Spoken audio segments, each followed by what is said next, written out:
Chile. Hello, Uncle Roy here. Kain muna tayo ng level up tonkatsu. Malamig na naman, may snow.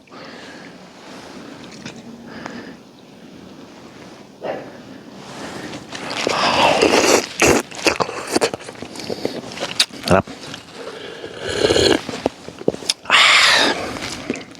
Ito yung crab meat, oh.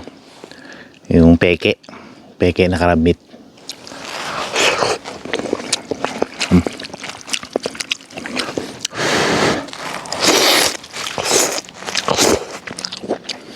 Uy, maraming salamat at nakarating ka sa part ng video na ito. Paki-follow mo naman ako para maging updated ka sa aking mga latest videos. Paki-like and share mo na din para malaman naman ng iba. Level Up Instant Tonkatsu nga pala ang lulutuin ko sa araw na ito, Good Friday. Ang unang step is magpapakulo tayo ng mainit na tubig. Siguraduhin nating kulong-kulo siya bago natin ibuhos sa instant ramen para maging pantay na din ang pagkakaluto nito. Mas okay kung ganitong proseso ang gawin nyo kesa i-microwave. Medyo matagal nga lang pero mas worth it naman kainin. Ilagay na ang mga ingredients na kasama sa ating instant ramen. Sasamahan ko din ito ng 2 hard-boiled egg or nilagang itlog. Optional lang ito, walang pilitan. Sili para may konting sipa.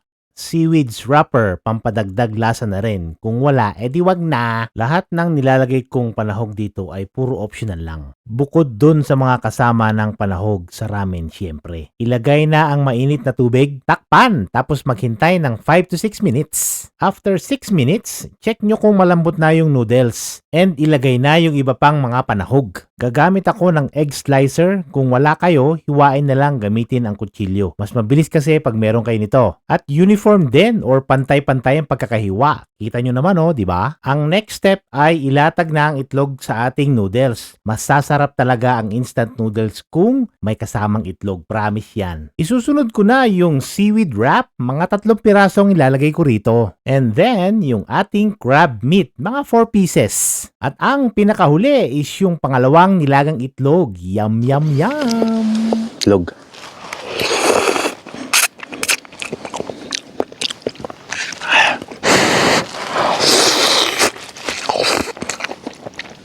Alam kumain na mainit pag malamig.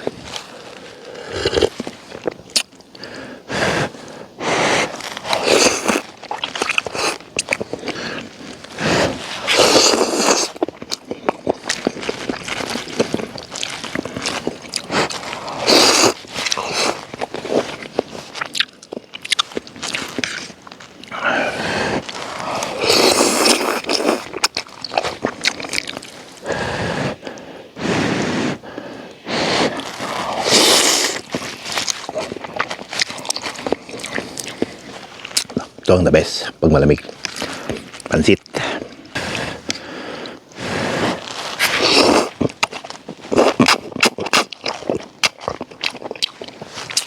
Saan yung sili natin? Sili. Sili, penlese. Sili. Yun. Dali.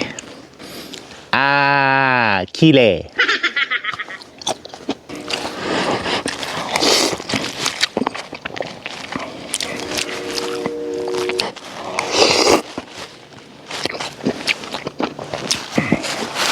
Kala ko spring na.